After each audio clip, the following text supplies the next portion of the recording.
Eh bien voilà, pas de 7e victoire consécutive. Match nul là-bas contre les Messins à Saint-Symphorien. Ça fait beaucoup de Saint, hein, c'est une équipe de nichons quoi. Salut à tous, Steve, supporter of Marseille. J'espère que vous allez bien, que vous passez un bon week-end. On va débriefer ensemble ce match. FC Metz, Olympique de Marseille, 18e journée de Ligue 1. Match nul, un partout là-bas à Metz. C'est parti. Tout d'abord, bravo à tous les supporters qui ont fait le déplacement là-bas en Moselle. On vous a entendu, vous avez ambiancé ce stade, plus tous les autres supporters de l'OM qui étaient présents dans le stade Saint-Symphorien, car oui, l'OM remplit les stades. Tout de suite, donc, une petite parenthèse avant d'attaquer le débrief, parenthèse très très rapide. Comme vous avez pu le voir, pour ceux qui me suivent sur YouTube, et sur Facebook, donc j'avais fait une vidéo sur AZ Story récemment où je l'avais un peu repris, etc. Bon, sachez qu'on s'est eu au téléphone, on a pu discuter. Il y a eu des points intéressants, d'autres pas intéressants, hein. Il reste sur ses positions, moi les miennes. Donc voilà, statu quo. Il est comme il est. Bon, j'invite tous les supporters marseillais, écoutez-moi bien, partagez, j'invite vraiment tous les supporters marseillais à ne plus aller voir ses lives, même si c'est des lives contre l'OM, ne plus écouter ses musiques, tout ce qu'il dit contre l'OM, parce qu'en fait, c'est ce qu'il cherche, lui, il me dit, c'est des vues, c'est des vues, c'est du buzz, c'est du buzz. Voilà, alors, comme j'ai dit, la différence entre lui et moi, c'est que moi, je suis l'anti-putain buzz, puisque tu commences à me connaître. Authenticité avec moi, tu le sais, je ne suis pas à faire le blabla, pour faire le clown, comme tu sais, avec moi, c'est on parle football. Fin de la parenthèse, voilà. Je profite aussi, j'aimerais faire des petites dédicaces, donc je fais une dédicace à Frankie Foot. Frankie Foot, si tu regardes la vidéo, je t'embrasse poteau, toi aussi tu avais rebondi sur la vidéo sur AZ.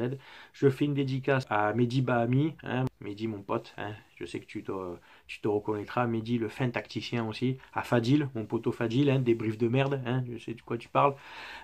Tuco aussi, mon poteau, Mohamed Gustavo Tovigno, hein, ça aussi, mon pote aussi, et j'embrasse aussi Mamar, hein, si tu vois la vidéo, enfin voilà, j'embrasse tous mes abonnés, bien évidemment.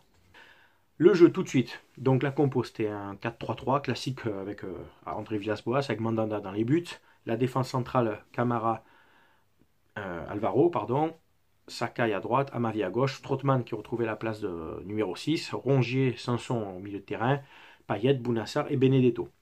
Bon, le match était pas terrible, surtout les 20-25 premières minutes où Metz nous a pas mal bougé, notamment passant par les ailes. Ils ont des joueurs rapides, ils ont combiné assez bien dans le milieu de terrain, ils jouaient en bloc.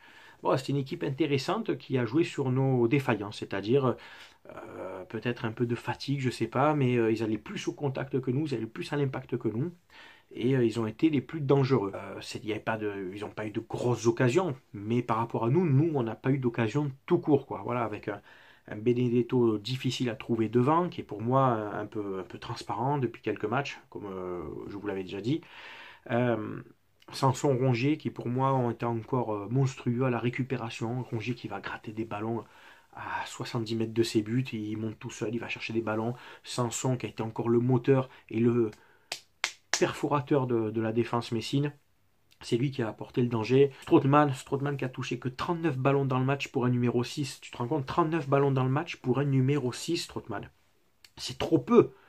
Tu n'as aucune influence défensive. Et alors offensivement, j'en parle même pas. Autant il y a quelques matchs, ça allait un peu mieux, Strootman. Autant là, tu as plongé complet, quoi.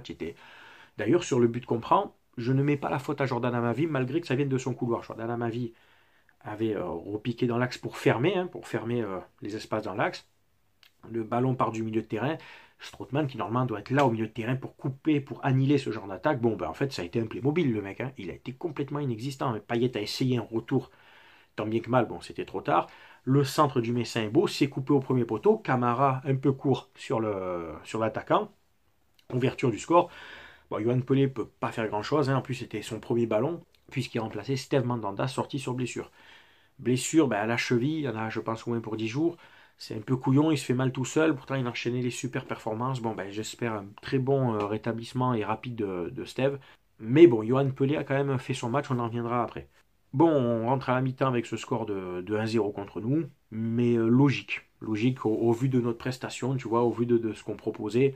Offensivement, c'était trop peu. Hein. Bounassar sur le côté, il y a trop de déchets, trop de déchets techniques de Bounassar qui essaye des fois de dribbler, de perforer, mais ça ne marche pas. Payet qui est le joueur qui a touché le plus de ballons, plus de 91 ballons touchés par Payet, mais 30 ballons perdus par Payet et les corners de Dimitri Payet.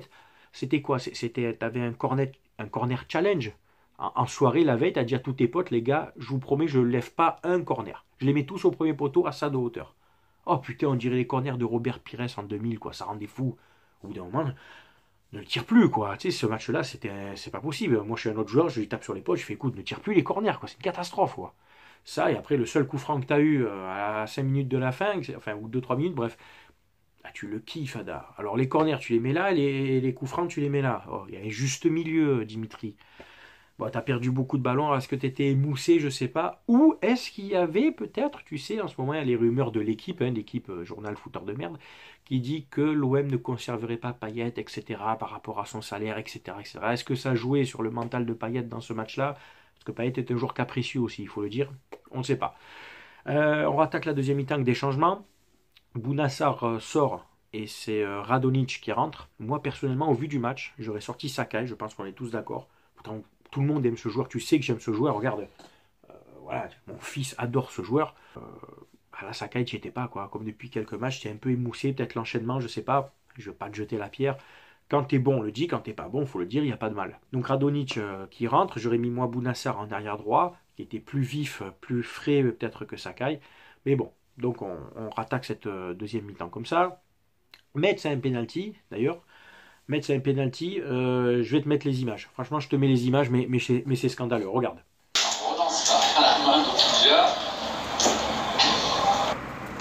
On est d'accord que Sakai pose le pied, en fait c'est même pas un tacle, il pose le pied, l'autre se jette dessus, mais lamentablement. Alors je veux bien que de dos l'arbitre siffle penalty, il n'y a pas de problème.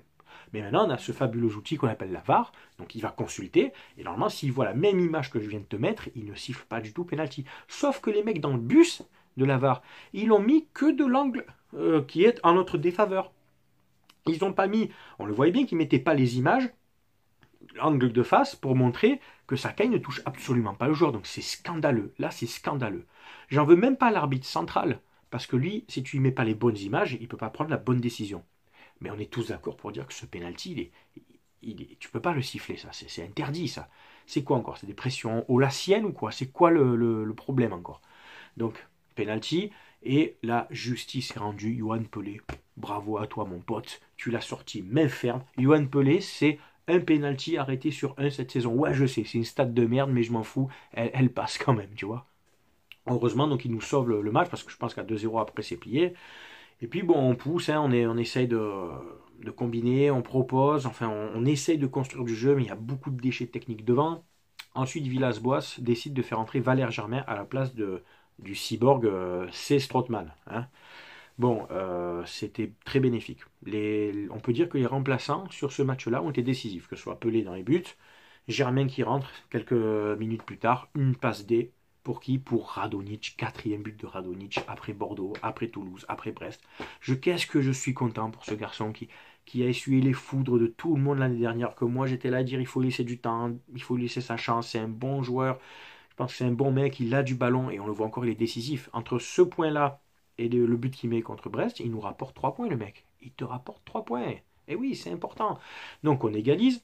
Et puis, ben, on continue, quoi. Tu vois, on pousse, mais Metz aussi, tu vois. Donc c'était un match assez tendu des deux côtés. Bon, Metz n'avait pas envie de perdre à domicile. Nous, c'est dommage, on stoppe cette série de victoires.